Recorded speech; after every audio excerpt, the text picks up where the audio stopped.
आज 4 फरवरी की बाबा की साकार मुरली है। मुरली का सार है, बाबा ने कहा, मीठे बच्चे अपने दिल रूपी दर्पण में देखो। हमें तो ये भी नहीं मालूम था कि दिल में भी दर्पण होता है क्या। बाबा ने तो आज हमको अपना ही दर्पण देखने के लिए कहा। क्या हम रोज अपना दिल रूपी दर्पण देखते हैं? आप देखो, दिल ही एक है जो हमारे सारे देखो जीवन का सार है, और उसमें भी हम क्या क्या भर कर रखते हैं। दिल कितनी छोटी है, लेकिन हमने उसको अनेकों में लगा के रखा। रिश्ते नातों में, वस्तुओं में, प्रॉपर्टी में, कहाँ कहाँ दिल दे दिया है हमने।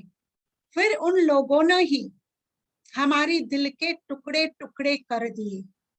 तभी हमने बाबा को पकड़ा, क्योंकि बाबा ही तो अब टुकड़े हुए सजाएगा हमारे दिल को। अब हमने बाबा का दामन थामा है, तो बाबा भी मुझे जरूर अच्छी राह ही देंगे। इसलिए बाबा कहते हैं, बच्चे सबसे पहले अपनी दिल रूपी दर्पण में देखो कि अंदर में कोई भूत तो नहीं है। बहुत सारे बैठे हुए हैं भूत। भूतों को निकालने का पहले प्रयत्न करते रहो, तो ऑटोमेटिकली आपका दिल सजा हो जाएगा। तो बाबा कहते हैं, बाबा ने सुनाया, वह ज्ञान का सागर है।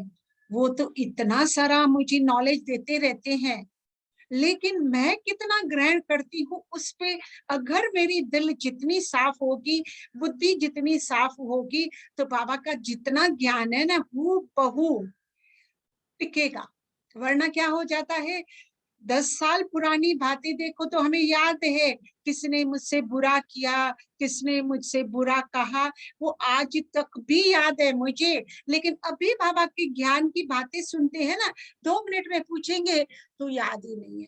क्यों? यहाँ इंटरेस्ट नहीं है, वहां इंटरेस्ट है। जो कचरा है वो दिल में भर के रखा है। तो बाबा कहते हैं, सबसे पहले रोज मुरली में बाबा कहते हैं, दिल दर्पण और बुद्धि को स्वच्छ बनाओ। तो बाबा रचयिता ही रचना की नॉलेज देंगे। इसलिए ऋषि मुनि भी कहते हैं, बेअंत है उसका नॉलेज। उनको भी समझ में नहीं आता है, इसलिए कहते हैं, ईश्वर की गत मत ईश्वर ही जाने, हमें तो कुछ नहीं मालूम। हम ऐसा नहीं कह सकते हैं, हमें तो ईश्वर की मत मालूम है। बाबा मुझे रोज रोज नई नई मत देते हैं, हम जानते हैं। अब ईश्वर की मत सो है श्री मत। बाबा जो मुझे रोज नई नई मत देते हैं, जिसको श्रेष्ठ मत कहा जाता है, इसके ऊपर कोई भी मत अच्छी आपको कहीं भी न मिलेगी। जिससे ही सदगति मिल जाती है, सो तो ठीक है। गति के साथ सदगति दोनों कहना पड़े, क्योंकि भारत में जब स्वर्ग होता है तो धर्म वाले गति में होते हैं, भारतवासी सदगति अर्थात जीवन मुक्ति में। ये 2 बातें हैं जिनको मैं क्लियर करती हूँ, गति सदगति, मुक्ति जीवन मुक्ति। गति उसको कहते हैं जब हम इस संसार से, मैंने जैसे पहले भी एग्जाम्पल दिया है, हम रोज ऑफिस में काम करते हैं, शाम का समय होता है, हम थक जाते हैं, तो हम जाते हैं अपने घर में विश्राम करने, उसको गति कहेंगे। तो अब इस पूरे कल्प में मैं सतयुग, त्रेता, द्वापर, कलयुग और अब संगम युग आ गया है। इतना सारा पाठ आत्मा ने बजाया है। हर बार हमने नया नया शरीर लेकर बहुत सारा पाठ बजाते बजाते अब आत्मा बिल्कुल थक गई है। तो अब हम बच्चों की बाबा गति पहले करेंगे। गति मीन्स हम पहले विश्राम करेंगे, अपने घर जाएंगे। जैसे ऑफिस से जाकर घर में आराम करके फिर क्या दूसरे दिन ऑफिस नहीं जाते? क्या जाते हैं ना।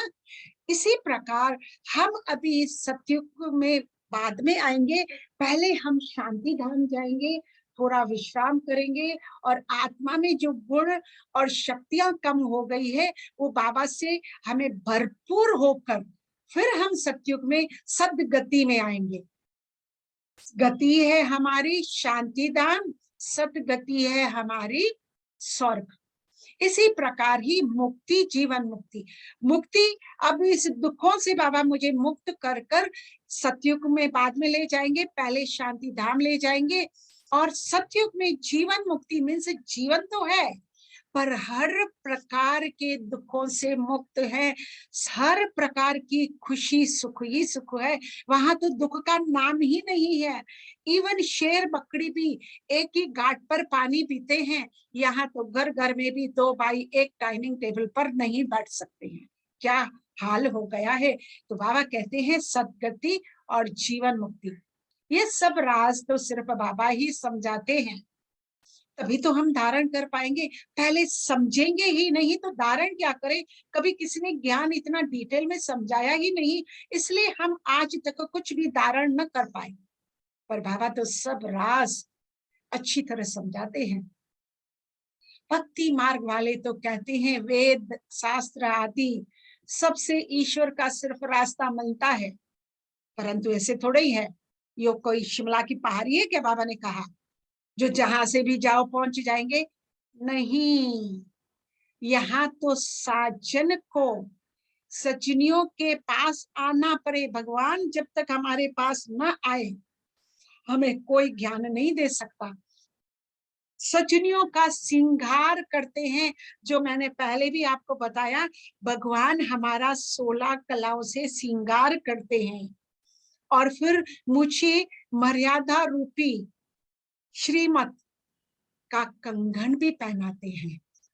फिर हम सजनियों का भी थोड़ी जवाबदारी है, हम अपने साजन को क्या पसंद है क्या नहीं पसंद है, कैसे बोले, कैसे कार्य करें, कैसे हम सोचें, क्या करें जो हमारा साजन हमसे खुश हो। तो हमें हमेशा श्रीमत रूपी लकीर के अंदर रहे, हमेशा अपने शिव पिता साजन के नैनों और हृदय में बसने की हमें पुरुषार्थ करना है। जब तक हम इन 16 कलाओं से सिंगारेंगे नहीं अपने को और श्रीमत रूपी कंगन नहीं पहनेंगे, तब तक बाबा के दिल में भी हम बैठने लायक नहीं होंगे। बाबा कहते हैं सजनियों का श्रृंगार करना पड़ता है, इसलिए बाबा यहाँ आते हैं और फिर हम बच्चों को स्वर्ग का मालिक भी बनाते हैं। बाबा कहते हैं मैं क्या करूं, सब बच्चे महाराजा महारानी बनना तो चाहते हैं, परंतु बाबा कहते हैं बच्चे अपना मुंह भी तो देखो। एक नारद की कहानी है, लक्ष्मी जी का स्वयंवर हो रहा था। लक्ष्मी जी का तो रूप ही इतना सुंदर है, आपको तो मालूम है, सबको रखने वाला होता है। वहां पहले जमाने में ऐसे नहीं होता था कि कोई भी वर उठाकर ले लो, वहां वर माला पहनाई जाती थी। तो वहां बहुत सारे आए, तो वहां नारद भी आया था। विष्णु ने देखा कि ये भी आया हुआ है, अब नारद अगर उसके गले में वरमाला डाल देगा तो लक्ष्मी जी तो उनकी हो जाएगी। अब विष्णु जी ने क्या किया, एक नाटक खेला, नारद की शक्ल बंदर जैसी बना दी, और वो तो अपने को बहुत सुंदर समझ रहा था कि मैं जाऊंगा तो लक्ष्मी जी यहाँ से पास होएगी ना, तो मैं ही सुंदर हूँ, मेरे ही गले में वो माला डालेगी। अब वहां आए तो वरमाला तो डाली नहीं लक्ष्मी जी ने नारद जी के, वो उसने कहा क्या हो गया, क्यों नहीं डाली। उसने जाकर मिरर में अपना फेस देखने की कोशिश की तो बंदर जैसा। अभी बंदर को कोई वर्णेगा क्या लक्ष्मी? तो बाबा भी यहाँ वो मिसाल हमें बताते हैं, बच्चे हर कोई यहाँ महाराजा महारानी तो बनना चाहते हैं, पर अपनी दिल दर्पण में देखो, अपना पहले चेहरा देखो कि कितने भूत हैं कि नहीं है। उनको लक्ष्मी को वरने के लिए दिल हुई तो उनको कहा पहले अपनी शक्ल तो देखो। बाबा भी कहते हैं अपना दिल रूपी दर्पण पहले देखो, जांच करते रहो और भूतों को निकालने का प्रयत्न करते रहो। बाबा युक्तियां तो बहुत अच्छी अच्छी बतलाते रहते हैं। मन में संकल्प भी बहुत आएंगे, कर्म में भी तो आना है, कर्म भी तो करना है। हम कर्म सन्यासी नहीं है, देखो सन्यासी भी है वो कर्म सन्यासी वो भी नहीं है, वो खाली घर बार छोड़कर जाते हैं। वहां उनको खाना तो चाहिए, कपड़ा भी चाहिए, रोटी भी चाहिए, सब कुछ चाहिए, तो छोड़ा तो क्या छोड़ा, अपनी घर गृहस्थी। तो बाबा कहते हैं हम बच्चे को तो कर्म में आना है। बाबा अच्छे कर्म सिखलाते हैं। कर्म अकर्म विक्रम की गति का ज्ञान भी गीता में है, और तो कोई नहीं जानते। विक्रम कराने वाली है माया। बाबा अभी तीनों का बताते हैं कि देखो, गीता पढ़ी भी होगी किसी ने, उसमें कर्म अकर्म विक्रम भी आते होंगे, लेकिन इसकी मीनिंग क्या है किसी ने भी खोल कर नहीं समझाए। बाबा ने हमें तीनों की बात बताई। कर्म तो मैंने कहा हर कोई करता है, सन्यासी हो गृहस्थी हो कोई भी, जिसने जन्म लिया है, खाने का उठने का बैठने का बोलने का, ये सारे कर्म ही है। कर्म हर कोई करता है, पर यहाँ है अकर्म और विकर्म। अकर्म कब होते हैं और विक्रम कब होते हैं? तो बाबा ने कहा विक्रम कराने वाली तो माया है, वो तो सतयुग में आती नहीं है। तो मीन्स हमारे विक्रम होते हैं कलयुग में, जहां माया आती है और हम उसके कहने पर आ जाते हैं, विक्रम करते हैं। कोई भी पाप कर्म धोखाबाजी करते हैं तो हमारे विक्रम बनते हैं। और तीसरा है अकर्म। अकर्म का मतलब है कर्म कर रहे हैं पर उनका कोई भी अकाउंट नहीं है, माइनस प्लस दोनों नहीं है। यहाँ जो हम कर्म करते हैं उसका प्लस प्लस होता रहता है, चाहे हम बुरा कर रहे हैं चाहे अच्छा कर रहे हैं। लोग समझते हैं अपने दुकानों पर मूर्ति रखते हैं और पाप कर्म करते रहते हैं, फिर सोचते हैं चलो दान कर दे तो एक दो तो मेरा कर्म माइनस होगा। भगवान की गुह्य गति में न माइनस है न प्लस है। यहाँ अगर आपने अच्छा किया है तो उसका 100 गुना मिलेगा, बुरा किया है तो उसका भी 100 गुना मिलेगा। माइनस नहीं होकर आपको कम होगा, ये बड़ा ध्यान रखना है। जैसा कर्म वैसा मुझे भुगतना पड़ेगा। पर ये अकर्म मेरे सतयुग में होते हैं, क्योंकि अब संगम पर मैं बाबा का ज्ञान लेकर अपने आप को इतना भरपूर कर देती हूँ और अपने कर्मों की गुह्य गति को इतना जान लेती हूँ कि उसमें मेरे से कोई भी ऐसा कर्म नहीं होता है जो विकर्म बने। कर्म तो मैं करती हूँ पर विकर्म नहीं बनते हैं। तो उस के लिए हम उसका भाग्य जो है सतयुग त्रेता में मुझे मिलता है, जो तो मेरा अकाउंट होता है। जैसे एक कमाई हम करते हैं और उसमें हम आई वेल के लिए कुछ पैसे रखते हैं जमा करके, तो हम कहेंगे क्या वो मेरी कमाई है, क्योंकि मैंने वो बचा के रखी थी। तो जो मैंने संगम पर कर्म अच्छे किए उसकी मुझे अकर्म मीन्स सतयुग में मैं जो भी कर्म करती हूँ उसका न अच्छा न बुरा कोई कर्म नहीं बनता है।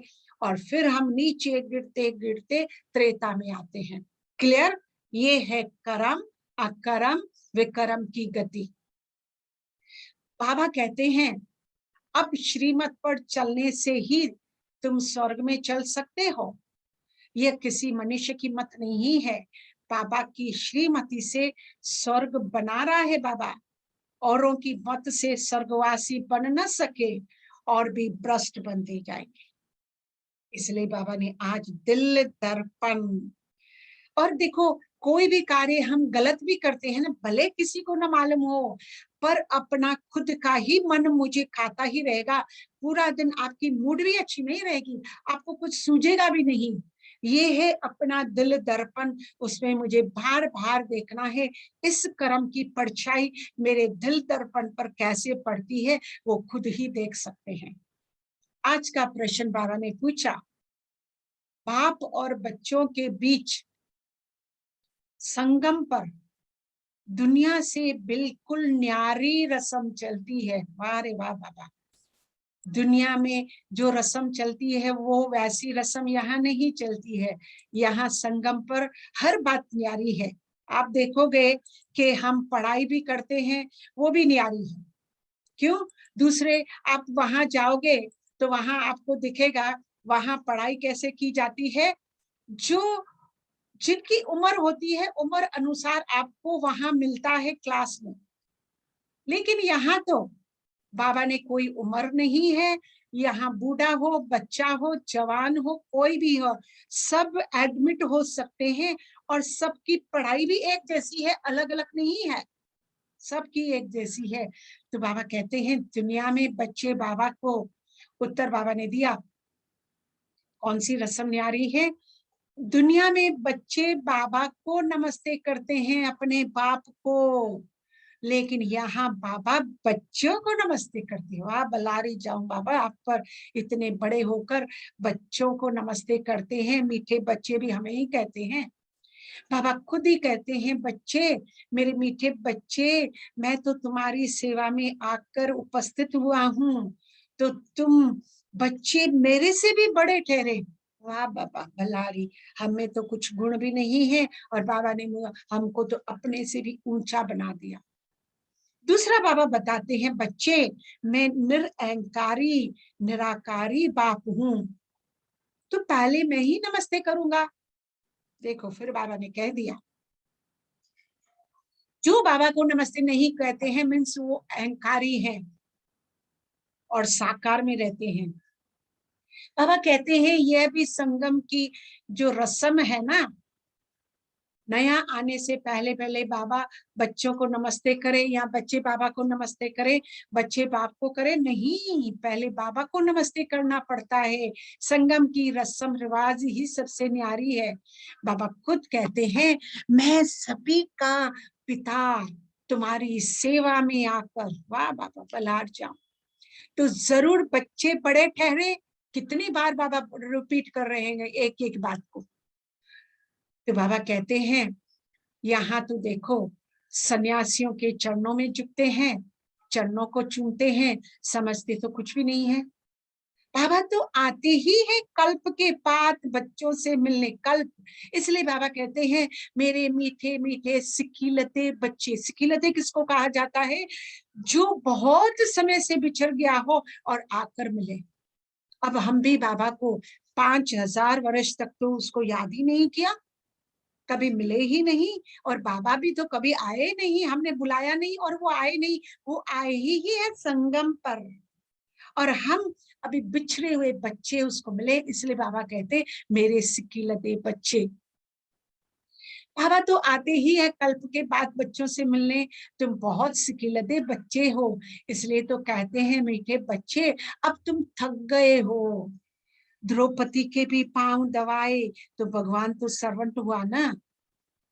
वाह, बाबा भी हमें भी कहता है, बच्चे, जब भी आप सेवा करके, आप सेवा करते रहो, जो आए करते रहो, आप थक जाओगे तो मैं आपके पांव दबाता रहूंगा, और आपको मालूम भी नहीं पड़ेगा कब बाबा आया, कब हमें मसाज करके गया, कुछ भी नहीं, इतना गुप्त है बाबा का कार्य। और फिर आगे बाबा कहते हैं, वंदे मातरम। ये किसने उच्चारा? बाबा कहते हैं, बाबा ने ही तो कहा। बाबा समझते हैं बाप आया हुआ है सारी सृष्टि की बेहद की सेवा पर। सृष्टि पर कितना कचरा है, यह है नर्क, तो बाबा को आना पड़ता है नर्क को स्वर्ग बनाने। बहुत दिल से आते हैं, जानते हैं मुझे बच्चों की सेवा में आना है। बाबा को इतनी चिंता है हमारी सेवा की, और हमें कोई चिंता नहीं है, हम भी बाबा की सेवा करें। बाबा तो वंदे मातरम कहते हैं, सब माताओं को जगा रहे हैं। क्यों? क्योंकि जो माताएं होती है ना, वो सबसे अच्छी सेवा कर सकती हैं। कैसे? माताओं को ना आदत है, जब मायके में होती है तो मायके के कायदे कानून और उनके अकॉर्डिंगली चलती है। जब वो शादी करके जाती है, ससुराल में जाती है, हर लोग नए, रीत रस्म नया, रीत रिवाज सब नया, फिर भी वो अपना लेती है, प्यार से अपनाती है। तो बाबा को मालूम है, जब वो मेरी बनेगी ना, तो मेरी भी हर बात मानने को लिए तैयार होती है मेरी माताएं। वो बहुत सहज मान लेती हैं, हर बात का, एक एक श्रीमत का वो कभी भी उल्लंघन नहीं करती। इसलिए बाबा ने हम माताओं को कहा, वंदे मातरम। बाबा कहते हैं, यहाँ बैठे सभी की सेवा हो जाती है, ऐसे नहीं कि सभी के पास मुझे जाना होता है। सारी सृष्टि का कल्याणकारी दाता तो सिर्फ मैं ही हूँ। उनकी बेट में मनुष्य तो कोई सेवा कर ही नहीं सके, उनकी है बेहद की सेवा रीत रस्म। कितना निराला है बाबा का प्यार, और बाबा कैसे निरअहंकारी बनकर हमें भी समझाते हैं। बच्चे जैसे आप जल्दी आप सॉफ्ट हो और जल्दी उन माताओं का जो दिल होता है पिघल जाता है, तो बाबा के साथ भी हम वैसे ही बनकर रहें, उनकी हर श्रीमत का हम भी प्यार से पालन करें और बाबा की रीति रस्म से हम करें, सब चले। अच्छा, मीठे मीठे सिखिले दे बच्चों प्रति माता पिता बाप दादा का याद प्यार और नमस्ते। माताओं को वंदे मातरम बाबा ने फिर कहा, बच्चों को याद प्यार और सबको गुड मॉर्निंग। अब रात पूरी होती है, गुड मॉर्निंग आ रहा है बच्चे, सुनो सुनो सुनो, नया युग आ रहा है ब्रह्मा कुमार कुमारियों के लिए। इतनी अच्छी खुशखबरी बाबा दी। वाह बाबा वाह, आप पे तो बलिहार जाए बाबा। हम बच्चों की भी आपको याद प्यार, गुड मॉर्निंग और नमस्ते, रहो सदा हंसते। बाबा आपका लाख लाख शुक्राना, कोटि कोटि प्रणाम। बलिहार जाऊं बाबा, आप पर वारी जाऊं। धारणा के लिए मुख्य सार है, बाबा ने आज पहली पॉइंट पकड़ी है, देह अभिमान को छोड़ अपने से बड़ों को आगे रखना है। कोई डिबेट करता है तो बड़ों की तरफ रेफर करना है, आबरू नहीं गंवानी है। बाबा ये इसलिए कहते हैं क्योंकि बच्चे ज्ञान सुनते हैं पर हर कोई इतना धारण नहीं कर पाता है, क्योंकि आजकल डिबेट किस पर होता है। देखो, लोगों ने तो गीताएं पढ़ी हुई है, वेद शास्त्र पढ़े हुए हैं बहुत सारी। ऐसी नहीं है कि बच्चों को ज्ञान नहीं है, बच्चों को बरोबर ज्ञान है, कंप्लीट ज्ञान है, उन्हें सब कुछ मालूम है। लेकिन जब डिबेट होता है बाहर वालों का, तो वो उनके विचार से डिबेट करते हैं, हमारे ज्ञान से वो डिबेट नहीं है। यहाँ बाबा ज्ञान की डिबेट नहीं करते हैं। लेकिन जब उनको शास्त्रों का कुछ ज्ञान होता है, महाभारत का होता है, रामायण का होता है, गीता के अनुसार वो कोई ना कोई पॉइंट जब बच्चों के सामने रखते हैं तो बच्चे उनको समझा नहीं पाते हैं, फिर डिबेट हो जाती है और आर्ग्यूमेंट। मैंने पहले भी समझाया था, कभी भी ज्ञान में हमें आर्ग्यूमेंट नहीं करनी है, डिबेट नहीं करनी है। अगर कुछ हम समझा नहीं सकते किसी को, या किसी को हम कन्विंस नहीं कर सकते, तो कहेंगे भाई जी आपको है ना, हम अपनी बड़ी बहनों से मिलाएंगे, आप उनसे ना ज्यादा ज्ञान सुन सकते हैं, क्योंकि रोज हमारा नया नया ज्ञान भगवान रोज नई नई पॉइंट बताते हैं, उनको मालूम है। तो इसमें कोई देह अभिमान की बात नहीं है, तो हम किसी से डिबेट भी नहीं करेंगे और हमारी बीके की आबरू नहीं जाएगी। नहीं तो कहेंगे ब्रह्मा कुमारी में ज्ञान थोड़े ही है, हमने तो ये पूछा था, वो जवाब नहीं दे पाए। बहुत ध्यान रखना है सेवा में, सेवा की डिससर्विस नहीं करनी है। तो बाबा ने समझाया है, नंबरवार भी बच्चे कैसे आते हैं, वर्णों का भी राज बाबा ने समझाया है। चोटी तो ब्राह्मणों की है, परंतु ब्राह्मणों को भी रचने वाला कौन? ब्राह्मण हमेशा चोटी रखते हैं, मालूम है क्यों रखते हैं? चोटी हमको रखने की जरूरत नहीं है, हम भी ब्राह्मण हैं, हमको चोटी रखने की जरूरत नहीं है। पर चोटी रखना मीन्स चोटी हमेशा ऊंचे में ऊंची होती है, सारे बॉडी से ऊंचे से ऊंची। मीन्स ब्राह्मण जो वर्णन है, कुल है, वो सारे धर्मों में सबसे ऊंचे से ऊंचा कुल है, इसलिए वो चोटी रखते हैं। हमें चोटी रखने की नहीं, लेकिन ये हमारा शुद्ध अभिमान है कि हम ऊंचे ब्राह्मण हैं। लेकिन बाबा कहते हैं इनको रचने वाला कौन? शूद्र तो नहीं रचेंगे ना। चोटी के ऊपर है ब्राह्मणों का बाप ब्रह्मा। हमको किसने रचा? Brahma is the creator of the world, इसलिए हम कहलाते हैं Brahma Kumar Kumaria. Brahma is the creator of the world, Brahma Kumar means Brahma का जो बच्चा है उसको हम ब्रह्मा कुमार कहते हैं, और ब्रह्मा की जो कुमारी है उसको हम ब्रह्मा कुमारी कहते हैं। और फिर वो ब्रह्मा का बाप भी कौन है? शिव बाबा। तो तुम हो शिववंशी, ब्रह्मा मुखवंशावली। बाबा ने क्लियर कर दिया, तुम ब्राह्मण सो फिर देवता बनेंगे। वर्णों का हिसाब पूरा समझ लो। बाबा कहते हैं बच्चों को राय भी दी जाती है, सब एक जैसे तो होशियार नहीं है, इसलिए बाबा अलग अलग राय देते हैं। इसलिए हमें मुरली में लगता है बाबा कभी ये कहते हैं, कभी वो कहते हैं, कभी ऐसा कहते हैं, हम तो कंफ्यूज हो जाते हैं। ये हर एक के लिए नहीं होती है, हर एक के लिए राय अलग अलग होती है। इसलिए बाबा को हर बच्चे को राय मुरली के जरिए देता है, बाबा डायरेक्ट आपके राय किसी को नहीं देता है। इसलिए जिस दिन जिसने कोई सवाल किया होगा उसकी राय में बाबा ने ये जवाब दिया होगा, वो ना मेरे लिए ना भी हो। कोई नए के आगे विद्वान पंडित आकर डिबेट करेंगे तो वो तो समझा ही नहीं सकेंगे ना। इसलिए बाबा ने कहा क्या करना चाहिए, हमारे से बड़ी बहनें आपको समझाएंगी। तो क्लास में नंबरवार तो होते हैं, इसमें देह अभिमान नहीं आना चाहिए। ठीक है, बाबा ने ये पहले भी बताया था और फिर से बाबा कहते हैं बड़ों की तरफ उनको रेफर करना चाहिए, क्योंकि यहाँ महारथी घोड़ेसवार प्यादे अलग अलग पद वाले हैं। किन्हों की शेर पर सवारी भी है, शेर सबसे तीखा होता है, जंगल में अकेला रहता है, और हाथी हमेशा झुंड में रहता है, अकेला हो तो कोई मार भी दे हाथी को। शक्तियों को भी शेर पर सवारी दिखाते हैं, हम सब शिव शक्तियां हैं। शेर, शेर कौन, कोई सच्चा मुझे शेर पर सवारी नहीं करनी है। शेर है 5 विकार, काम क्रोध लोभ मोह अहंकार। शेर की शक्तियों की सवारी, शेर मीन्स उन्होंने इन 5 विकारों पर विजय प्राप्त की, इसलिए उन पर सवारी दिखाते हैं। दूसरी पॉइंट है, बाबा कहते हैं चैरिटी बिगिंस एट होम। सबसे पहले परिवार का कल्याण करना है। गृहस्थ व्यवहार में रहते कमल फूल समान पवित्र भी बनना है। कितना आसान एंड इजी बाबा ने पॉइंट कही है।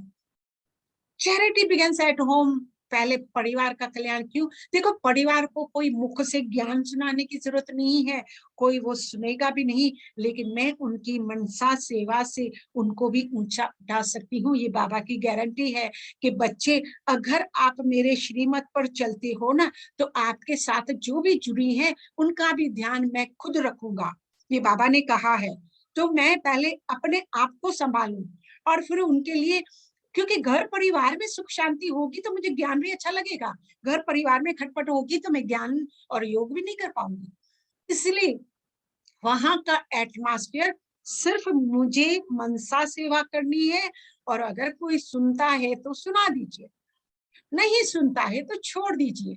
इसलिए बाबा कहते हैं गृहस्थ व्यवहार में रहते कमल फूल, कमल फूल रहता है अपने ही परिवार के साथ, लेकिन उनसे अल्पित होता है, उनसे जुड़कर नहीं रहता। हमें भी अपने घर गृहस्थी में ही रहना है, घर गृहस्थी छोड़कर नहीं जाना है, पर उसमें अल्पित रहना किससे? दूर, काम क्रोध लोभ मोह अहंकार से। कमल पुष्प के ऊपर आपको पानी के छींटे डालो, एकदम से गिर जाएंगे, टच भी नहीं करते हैं। मुझे भी घर गृहस्थी में रहते कोई कुछ कह रहा है, कोई कुछ बोल रहा है, तो मुझे भी छींटे लगाने की जरूरत नहीं है। इतना कमल फूल समान पवित्र घर गृहस्थ में रहकर मुझे बनना है। बाबा समझाते हैं, अब मनुष्य शांति मांगते हैं, क्योंकि सब शांति में ही जाने वाले हैं। कहते हैं सुख कागविष्टा के समान है।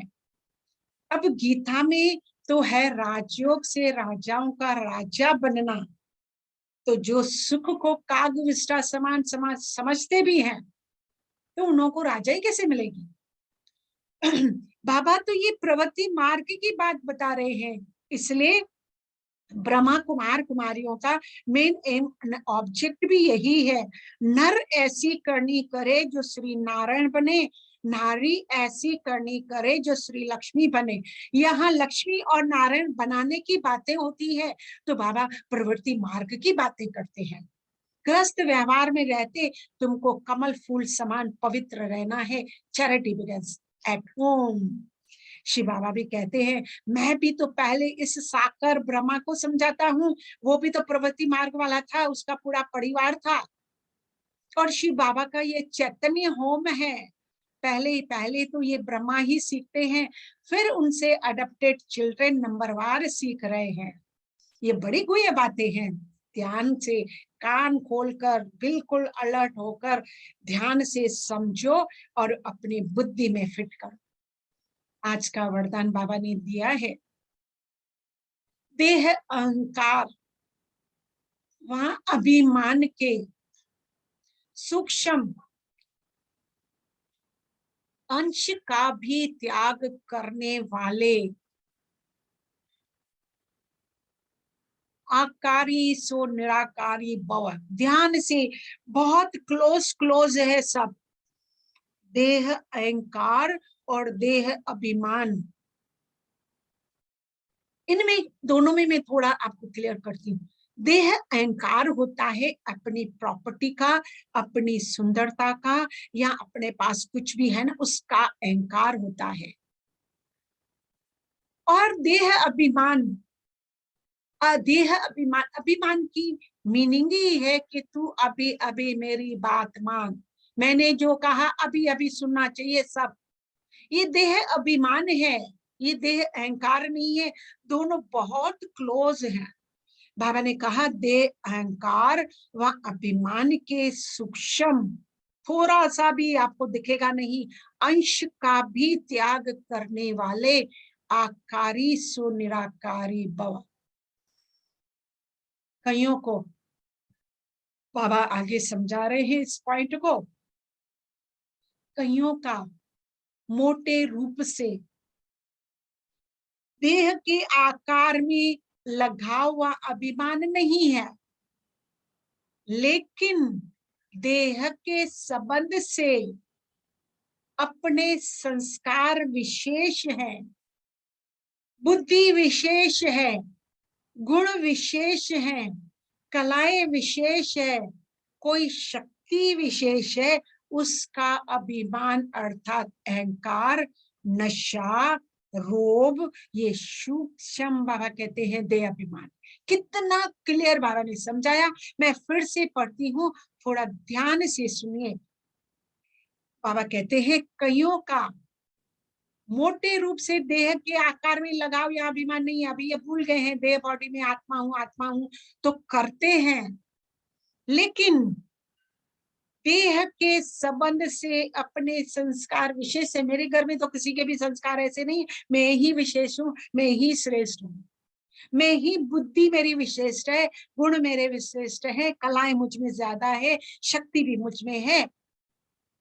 बाबा कहते हैं इसको अभिमान अर्थात अहंकार भी कहते हैं, नशा भी कहते हैं, रोब भी कहते हैं। तो ये सूक्ष्म देह अभिमान है, इनको भी छोड़ो। तो ये अभिमान कभी भी आपको आकारी फरिश्ता व निराकारी बनने नहीं देगा, इसलिए इसके अंश मात्र का भी त्याग करो तो सहज ही आकारी सो निराकारी बन सकेंगे। अब पूरा दिन पूछते हैं बाबा तो रोज कहता है मैं आत्मा हूँ आत्मा, अभी एक सिंपल आत्मा आपको याद नहीं रहती है। क्यों? क्योंकि ये सारी बातें हमसे जुड़ी हुई है, इसलिए मैं आत्मा में नहीं टिक पा रही हूँ तो निराकारी में भी टिक नहीं पा रही हूँ। आकारी मीन्स देवता और निराकारी मीन्स आत्मा, ये दोनों स्वरूप गुम हो गए हैं, लेकिन बॉडी कॉन्शियस देह अभिमान हम में ज्यादा आ गया है और उसमें ही सारी दुनिया अटकी हुई है। आज का स्लोगन है, बाबा ने कहा समय पर सहयोगी बनो तो पदम गुणा रिटर्न मिल जाएगा।